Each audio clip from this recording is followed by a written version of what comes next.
waxgaradka halkaan isugu yimid qaybo badan isugu jira culimo diinka ganacsatada dhalinyarada maamulka qaybihiisa kala duwan waxaan ku salaamayaa salaanta islaamka salaamu calaykum waraxmatullaahi wabarakaatuh salaanka bacdi waxaan maanta isugu nimid ujeedadeenu ay tahay waxyaalaha jira inaan ka wada hadallo aanu tashanno haddaa ilaahay nagu beeray degmadan Jarriiban intaan ay joogto habda inta joogta degmada waxay matashaa ummadda degmada dhammaanteed waxay matashaa inta dariska laah iyo gobolada ay ku xiran tahay wax dhibaato ah ma jiraan waxaan aad uga tacsiyeynaynaa shilkii foolka xumaayo xalay ka dhacay gaalkacyo intii dhimatay Allah u naxariisto intii dhaawacana Allah caafiyo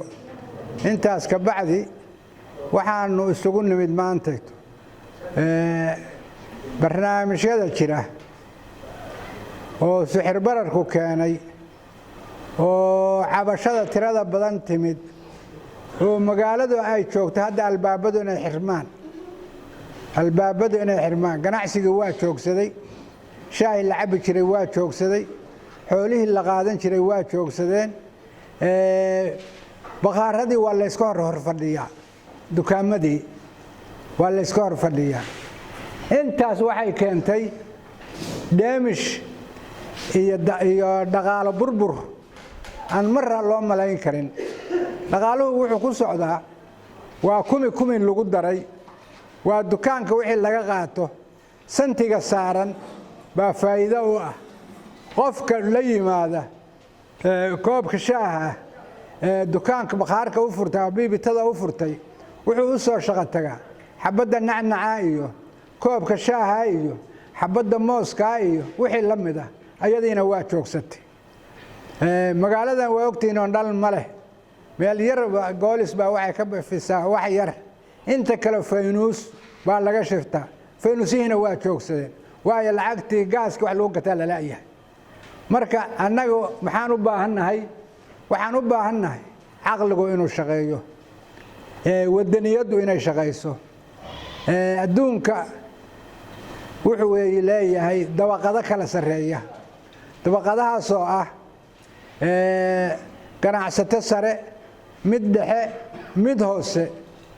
annagu dabaqada sare ma lihin haddaanu nahay reer Jarriiban degmo magaalo ka leexsan baan joognaa degmo aan laami ku lahayn baan joognaa waxaanu ku dhaqannaa waa koobka shaaha koombada caanaha neefka baan ku dhaqannaa kiishka la keeno oo laamiga iyo dekadaha laga keeno ayadiina hadda waa xiranta waxay taagan tahay marka inaanu tashanno in si buuxda loo tashado in caqligu shaqeeyo in dalka la socodsiiyo lacagta in la socodsiiyo waxaad la socotaan annagu Soomaali baan nahay Soomaali lacag Soomaali baan leenahay lacag markii la diiday waa dambi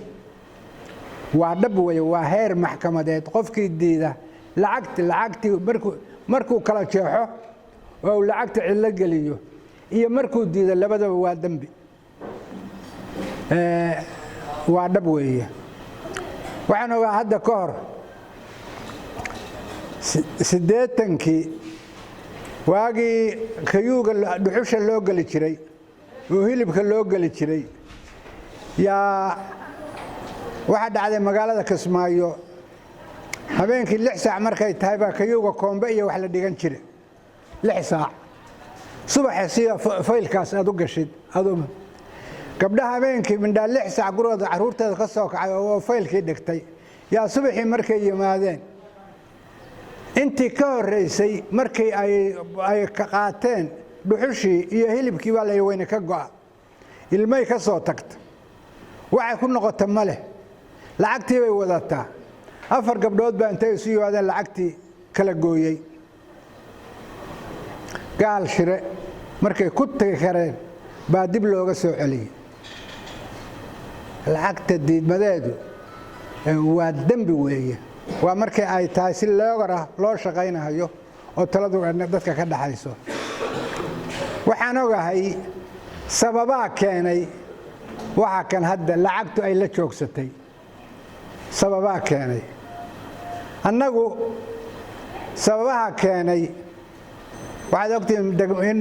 dekadu muddo xirayd waxaad ogtiin magaalooyinku inay xiraayeen baqaarada waaweyn waa la joojiyey dawladdu go'aan bay ka soo saartay sarifka sixir baa loo gooyey canshuurta in lacagta la qaato baa la go'aamiyey lacagtu waa socotaa waxaa la amray bangiyadu inay qaataan waxaa la amray lacagtii sahalka ahayd $1 iyo senti wax ka yar inaan la isticmaali karin waayo u isticmaali karin bahalkan sahalka waxa hadda lagu soo kordhiyey lacag Soomaaligii baa sahalka lagu soo daray si ay wax u kala socdaan annagu intayadan waxaanu haysanaa ama 3 dukaan ama 4 dukaan waa baqaar lama oran karo baa waxyaalo jimlo wax u gada intayada kale waxaanu ka ganacsanaa way sogna waa koob shaaha waa wax la mid ah waa neef la daba joogo waa maqaayad shaahiyo lagu gadahayo iyo neef ka dabaaxa hilibkiisa ayadii haddaan joojinay waa istaagtay maxaa nolol noo ah maxaa dan noo ah maxaa aanu ku noolaanaynaa ma waxaa la rabaa ninka baabuurta xoogaaga u timaado wax ka gata markay waayaan sixir bararku bartooda ugu tagahaya kii neefka keensaday markuu waayo wax meeshiisuu tagahaya koobka shaaha gabadhii gadaysay waa xirmaysaa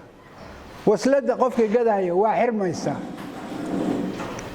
waxa kan balansiga la sameeyey waxaan rabnaa marka intaan waxay ku salaysan tahay reer miyi baanuna nolol reer miyi baan ku jiraa maadaama nolosha reer miyigaan ku jiro waxaan codsanahayaa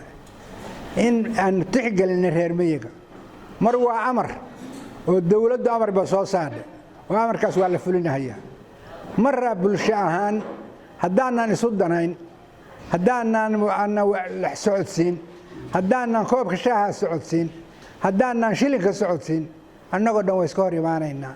wax kala soconayaa ma jiraan waxaan khaasaan ula hadlayaa ganacsatada baqaare weeye lama oran karo dukaamada alaabta jimlada u timaado waxa inay ka timid dacwo lacagtii baa diideen baa la yiri 2 dukaan iyo 3 dukaan baa yaalay lacagtii bay diideen hal mar bay wada istaagtay waxaan rabnaa marka dadka loo daneeyo lacagtu way soconaysaa si fiican bay carrada uga socotaa waxa jirtay maalmo dhaweed markii ay muddo xirayd lacagtii markii bangigii baa qaadi waayay saaliya suga waxaan kala haafayne waxa la lacagtii bislam dawladii ma diidin lacagtii dawladdu waa qaadanaysaa way qaadatay way qaadan doontaa lacagta in la diidaa waa dambi ragga ganacsatada ah oo dukaamada leh waxaan rabnaa inay dadka u daneeyaan inay daneystaan inay bulshada u daneeyaan in wax la socodsiiyo way isku xayiran tahay si dhab ah bay isugu xayiran tahay wixii intaa ka dambeeya waxay noqonaysaa in xaaladda ganacsigu uu isu bedelo qawaaniin inuu isu bedelo oo qofkii la yiraahdo wuxuu diiday lacagtii buu diiday dalka dawlad baa ka jirta waa la xisaabtamaya si dhab ah baa loola xisaabtamaya sharci baa jira dokumenti baa jira oral baa jira go'aamaa jira intaasaa la isla codsanaya waxaan hadda marka rabnaa annagoo aan sharciga aadin bulsho ahaan inaannu dadka u danayno oo ganacsatada sida hadda dukaamada ugu rooroon ilmo cabdulqaadir iyo ilmo allaale iyo waa meesha la nimanka hadda ugu hantiroon sida hadda warka uuna soo gaarayo ilmada reer waxaan rabaa maandhooyow dadka hormoodkiisii baa tihiin waxa uu haysataan allah inii barakeeyo waxa laga dhaxelay lacagta dadka dhexdiisa dabadda lagama soo shaqayn waa neefka waa haraga waa shil waa koombada caanaha waa hadaa la ku raayay maqaayada waa wixii la mid ah oo dalka laga ganacsado baan lacagta ka sameynay rukunkeeda ayada ilaahay noo baraka allah noo barakeeyo intaasaan leenahay qofka hadii ummaddu la fiiriyo qof baahan oo kaaga tagay aad farsamayn kadid aad wax u oran kadid ka badbaadin kadid baahida dadku ahel isha la isla helayaa waa la isinkaarayaa waana la isla helayaa Muuse cadde wuxuu yiri tolka waana ka gardaran yahay waana ku inkaarayaa waana kula helayaa waxa kugu filan wuxuu iga gato waayay waana ii diiday allah ku dhaafiyo intaas tiraahda baan waxay kugu tahay dib kugu ah annagu noloshu waxay ku xiran tahay lagu kala shaqeeyaa canshuurta laga qaadaa dalka ku kala shaqada waa neefka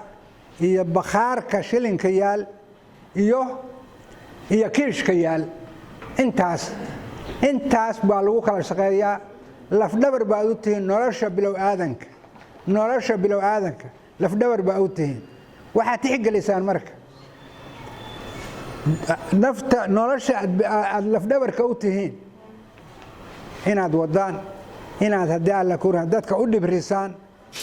in lacagtii waa la qaadanayaa aad qaadataan lacagta in la socodsiiyo intaasaan leenahay waa guryihiinni waa xaasaskeenni waa caruurteenni ilmo nacnac gadan karaa ma jiro oo qof toosh magacii wax yar soo gadan karaa ma jiro waxaana keentay hadalkii ahaa canshuurtii lacagtii baa la diiday hal mar bay sagtiri aniga saakayto gaalkacyana waa la hadlay garowwana waa la hadlay lacagtu waa socotaa si dhabah bay u socotaa waxaan isku baraarujinaynaa oo aan isugu nimid lacagtana inaan socodsiino ganacsataduna ama dukaan jimlaha joogo wax baqaar oo meeshan jariima leedahay ma jiro ama dukaan ha joogo ama biibita ha joogo ama neef ha joogo ama maqaayad ha gade wuxuu waa shirkaaraynaysaa xoogaagaa noo shirkaaraynahaya oo aan ku wareegayno lafdhabar idinkaa u ah idinkaa haddii alla kuu roon yahay taladeeda wax lagu socodsiinahayo idinkay inuu ku soo aruuraysaay waa inay ducaynaynaa ilaahay inuu waxayna ka dheefsiiyo ilaahay inuu waxayna ka dheefsiiyo dadka u dhibriya oo lacagta hal qaato waa marka aan leenahay ehelnimadaan u wada hadlayno markaan u wada hadlayno taas weeye hadalka waxaan ku soo aruurinayaa inaan lacagta dukaamada la furo biibatada shaah looga cabo nacnaca la gato gaaska la gato haddii alla mooska la gato intaas ayada kunkunkaas bay ku kala soconaysaa waa intaas weeye wixii intaa ka dambeeya dawladdu baa carada ka jirta qaynuunkii ay madhay ay soo goysay baanu mari doonaa laakiin saakan waxaanu isugu nimid inaan intaanu wax istusno aanu socodsiino waxaan haysano oo aanu dadka u dhimrino oo neefka qofka wata iyo qofka caanaha wata iyo qofka dhuxusha doonaya intaas baanu isugu nimid waxaan hadalkayga ku soo gaabinayaa ganacsatada jimlada iyo kan shaaha gada iyo kan neefka kada xilku idinku inisaaran yahay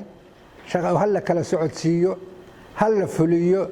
wixii intaas ka dambeeya waxay noqonaysaa maxaan isku ogeyn